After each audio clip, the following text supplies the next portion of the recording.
Pois é, pessoal, aqui estou eu mais uma vez e agora vamos mergulhar em mais uma história aí de coincidências musicais. Segue o vídeo. Hoje nós vamos falar não em uma coincidência musical apenas, mas vamos falar de uma música que ela sofreu algumas alterações na versão em português, né? E eu acho que o pessoal que tem mais uma certa idade deve lembrar muito bem dessa canção. Sendo que o autor original dessa canção chamava-se Merle Travis. Isso, Merle Travis. Ele, se não me engano, ele trabalhava, né, numa mina de carvão e paralelamente ao trabalho de cantor ele exercia liderança, né, entre os mineradores. E ele era um compositor folk. O que vem a ser o folk? No meu ponto de vista, o folk americano ele é como se fosse a MPB, né? Que folk vem de povo, então popular. É ao contrário do country, né? O country é como se fosse a versão americana da música sertaneja. Aquela música mais do sertão, né?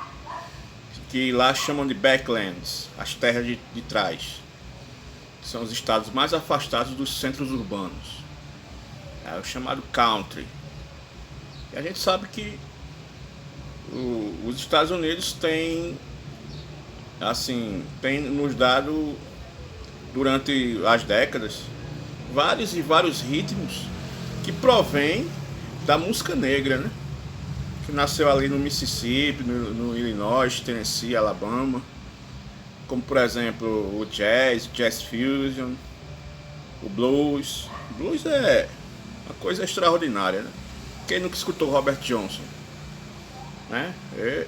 Quem nunca escutou, por exemplo, a parte do jazz, Miles Davis, dentre outros, como B.B. King, essa galera aí mais roots, né?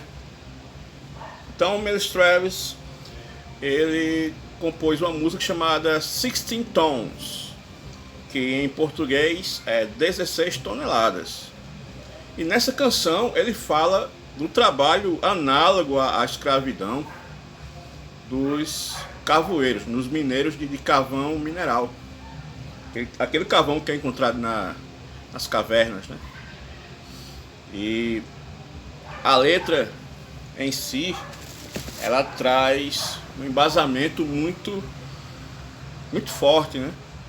Fala de como os mineiros eles eram explorados, né, pelos donos das minas, até latifundiários e grandes empresários do setor carbonífero, né? Então, como eu tô com o pai dos burros aqui, eu vou dar uma pesquisadinha, que às vezes eu não lembro assim na hora, né? Para não ficar embananado. Eu falei no início, quase que não saiu o nome do cara, é Merle Travis, né? Eu falei Davis, mas é Travis. Essa é a música mais conhecida dele, né? 16 Tons. E ele nasceu no ano de... Deixa eu ver aqui. Com a cola assim é melhor, né?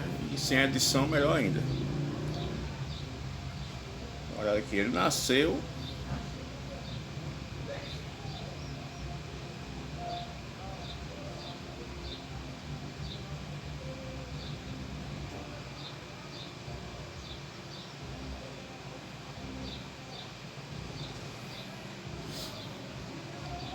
bem, Merle Robert Travis nasceu em Rosewood no dia 29 de novembro de 1917 e faleceu em Tahlequah, é o nome indígena, né, dos índios americanos, alguma cidade de algum estado lá, em 20 de outubro do ano que eu nasci, ó. 1983, faleceu em 83. Foi cantor, compositor e músico americano de country, nascido em Rosewood, no estado de Kentucky. Suas letras frequentemente se referiam à exploração dos minérios de carvão, como eu havia dito, né? Entre suas canções mais conhecidas estão Sixteen Tones e Dark as a Dungeon. Dungeon é um termo para caverna, masmorra, né? Masmorra ou caverna. Contudo, é por seu estilo ao tocar a guitarra e suas interpretações de ricas tradições musicais do seu nativo condado de Muhlenberg que o mantém lembrado hoje em dia. O seu nome foi colocado no Nashville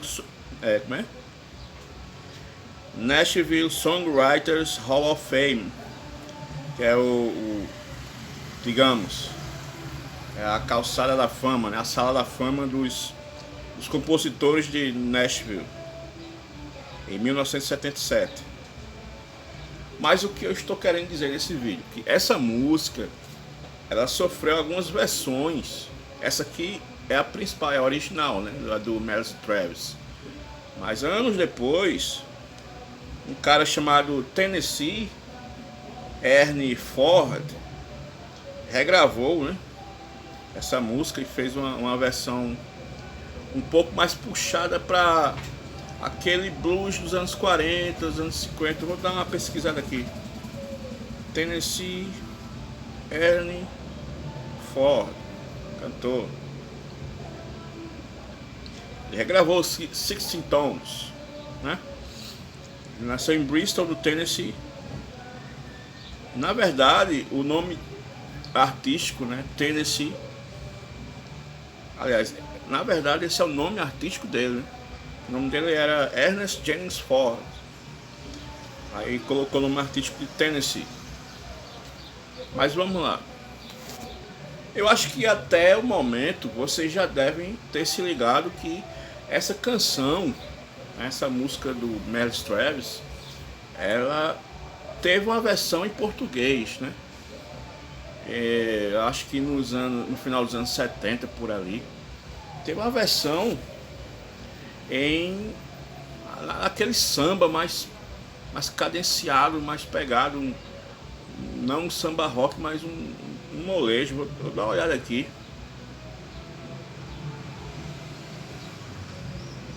Para poder afirmar qual é o ritmo certo da época, né?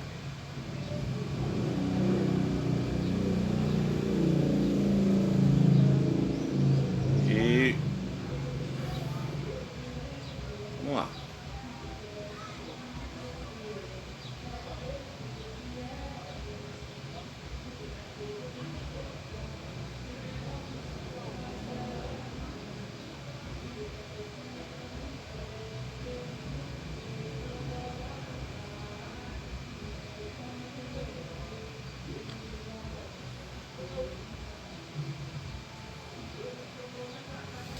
Bem, pessoal, o nome do cantor que fez a versão em português, totalmente diferente do propósito da canção original, era Noriel Vilela de Arantes, né? Nascido em 3 de maio de 1936, no Rio de Janeiro, que na época era o Distrito Federal do Brasil, ou seja, era a capital do país. E ele faleceu em 20 de janeiro de 1975, aos 38 anos, muito jovem. E o gênero que ele cantava era samba. Uma característica do Noriel Vilela é que ele tinha um timbre de voz bem grave, né? O que fica marcado nessa versão da música Sixteen Tones, que em português ficou 16 toneladas. Dá no mesmo, né? Sixteen Tones. Só que a versão em inglês remonta, né, à luta dos mineiros, né? Dos mineiros de carvão. E a versão do Noriel Vilela, é uma versão de um samba mais cadenciado, só que não tem nada a ver a letra, né? Tipo, aquela voz aveludada dele, né? Aquela voz bem grave, que em português ficou sente esse samba quente. Não, peraí. Sente esse samba quente, que é muito legal. É super pra frente, é bem genial. Embalo como esse, só quem vai curtir e não se machucar quando deixa cair. É muito grave, né? Não chega bem a ser a uma extensão que eu domine. É grave até demais pra minha voz, né? Aí tal, coisa vem, pá. É um samba balanço, né? É um samba balanceado. Aquele tum, tum, tum, dum, dum, dum. Aí por isso vem, embale na nossa. Este balanço tira qualquer um da fossa. Ele é um barato e é da pesada. Esse é o famoso 16 toneladas. Ou seja, ele adaptou a letra da música original para a realidade do país, o nosso Brasil. E nessa época, culturalmente, né, o futebol, as mulatas, a praia, o Rio de Janeiro, ele cantou o Rio de Janeiro, ele cantou a malandragem, ele cantou a ginga do brasileiro, ele cantou a nossa essência cultural, né? E muito interessante que ele tenha feito isso, porque essa música sobreviveu aos anos, né? E assim, uma curiosidade, essa música até certo tempo atrás, eu não sei se ainda é usada, porque eu não acompanho mais. É um programa que tem na Rádio Jovem Pan chamado Pânico, né? Eles sempre começavam com essa versão aí do Noriel Vilela. Não ele cantando, lógico, mas a galera lá levando. Esse é o famoso 16 toneladas. Então ficou uma coisa meio que sem sentido para nós, né? Mas quem é o famoso 16 toneladas? Como assim? Aquele. Tem um trecho na letra que ele fez que fala também no homem trabalhador do Brasil, né? Por alto, assim. Aquele que aguenta o peso da vida mesmo. Então acho que tem a ver com isso, né? O famoso 16 toneladas. Porque qual é o pobre que nessa vida, meu Deus, aqui no Brasil, não aguentou levar peso, né, na vida? Peso em si. Não só o peso literalmente falando. Mas que o Brasil tem hoje 215 milhões de habitantes. Eu acho que mais da metade se identificam com essa questão do 16. É a minha lombra.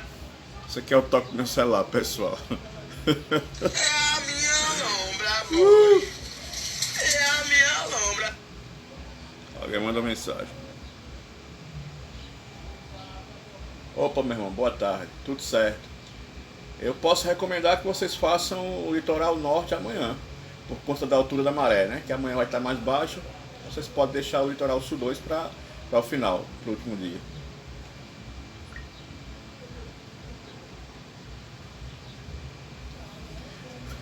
Voltando ao assunto, para terminar.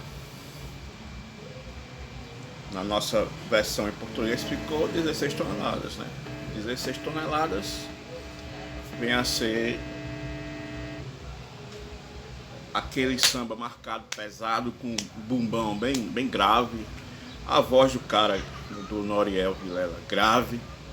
E você vê que eu estou falando mais da versão em português, porque assim, a versão original do Miles Travis tem lá o seu peso, né? No folk, no country. Agora, a segunda versão eu achei mais interessante. Deixa eu ver se eu encontro aqui. Só tomando cuidado para não ser desmonetizado meu vídeo, né? Como se meu canal tivesse mais de 1000 mil seguidores. Mas vamos lá. Deixa eu ver se eu tenho aqui, tá? Eu creio que na biblioteca do meu celular não tem não, mas a gente vê no YouTube, né?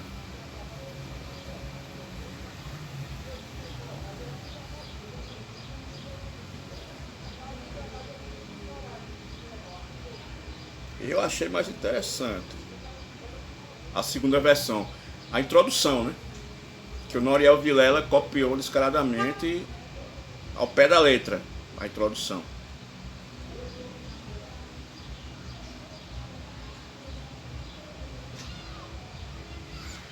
Versão do Tennessee Ernie Ford. Aquela velha propaganda. Outra propaganda.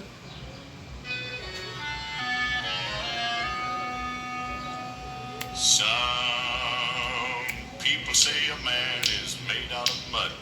The poor man's made out of muscle and blood. Muscle and blood. Muscle and blood. Skin and bones. A mind that's weak and a back that's strong. You load 16 tons. What do you get? Another day older and... Eita, o YouTube vai desmonetizar o vídeo. Agora vamos à versão do Noriel Vilela. Vocês vão perceber que ele chupou a introdução da segunda versão.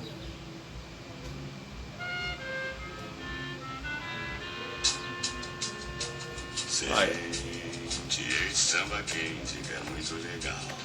É super pra frente, é bem genial. Embalo como este, só quem vai curtir.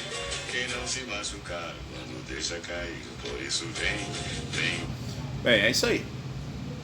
Vocês notaram que a adaptação foi muito bem feita. Os arranjos de instrumento de sopro, de metais, que seja, ficou claramente idêntico à segunda versão dessa música.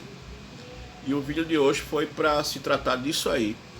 Que muitas das músicas que você conhece hoje, com artistas que já ficaram consagrados na MPB, na música popular brasileira, como... Eu enquadro nesse meio porque música popular brasileira numa extensão assim mais abrangente, né? Não a MPB clássica que eu gosto, mas a música popular de massas, né?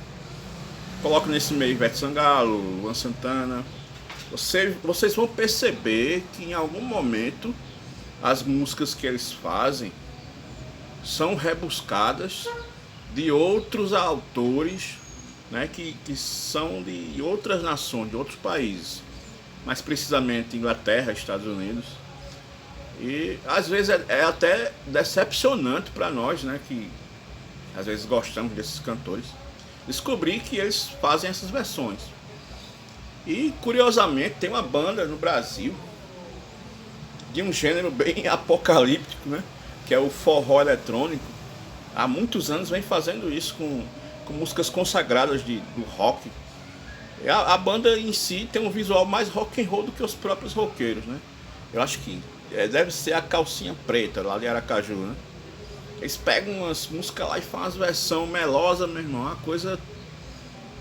sei lá, não sei nem dizer. Mas eles assassinaram várias músicas aí que a gente gosta, né? Que são famosas. Que aqui no Nordeste, pelo menos, a gente não chama música pop ou música ou rock, a gente fala internacional. E a gente pensa, quer dizer, a maioria das pessoas pensam que a letra dessas músicas tem a ver com romantismo. Mas quando você vai traduzir ao pé da letra, não tem nada a ver com romantismo. Não é como aquela música, deixa eu me ver agora, me fugiu a memória, porém... Já estragaram a música Send Me an Angel do Scorpions. Já estragaram a música do Foreigner, aquela I Want to Know What Love Is. Que fizeram uma versão totalmente tosca. E outra que é... Outra que fizeram é Paulinho. Pelo amor de Deus, velho. Não sei o que é que eu faço, Paulinha. Nada a ver com a versão original, velho. Descaradamente os caras fazem as versões que não tá no gibi não. Pelo amor de Deus, velho. Eu não entendo como é que os caras fazem isso e rola tanto sucesso assim. Mas é o gosto popular, né? E em algum momento a gente se pega até cantarolando essas músicas, essas versões aí, sem perceber, porque as rádios têm a questão do jabaculê também, o chamado jabá, que só ocorre desde os anos 80 ou até antes. Ou seja, fica aquela questão: será que essa música tem realmente qualidade? Ou se isso é lobby que as gravadoras e empresários desses artistas fazem? Como, por exemplo, música sertaneja. O que é que explica a música sertaneja estar em número 1 nas paradas de sucesso? Porque se você for analisar a letra de algumas delas, das bandas sertanejas, das duplas sertanejas, são letras que falam mais em chifre, beber cachaça e... sei lá, cara, eu acho muito limitado isso, sabe? Você resumir a cultura do país naquilo ali. Aquilo ali é um momento, só que esse momento tá durando muito tempo. Então fica complicado pra gente que gosta de uma música mais refinada, mais rebuscada, ter que suportar, né, durante todo esse tempo. Não que a gente tenha raiva ou que a gente tenha inveja do sucesso desses artistas, mas se você prestar atenção, é um pouco de mau gosto algumas letras e são um pouco duvidosas. Então é isso, pessoal. Depois eu falo mais a respeito dessas coincidências musicais, dessas versões, né? Porque hoje estou sem tempo para poder estar editando. Vou ter que dar uma cortada nesse vídeo aqui, porque está muito extenso. Muitos de vocês não tem paciência para assistir 5 minutos. Imagina um cara que vocês nem conhecem falando sobre música, com que autoridade, né? Mas aí é que eu lhes digo, eu tenho um pouquinho de autoridade porque eu conheço a história da música em si, desde épocas que eu não vivi, porém eu escutei, porque a obra está aí para todo o resto da eternidade. E fiz não um estudo, porque isso não é questão de estudo, mas fiz uma análise crítica, né, de alguns artistas, que futuramente vou estar deixando aí para vocês, para a gente poder espalhar cultura e informação através da música, né? Então é isso aí, até mais, espero que vocês acompanhem, se inscrevam aí no canal, né, compartilhem, dá o like aí e vamos embora.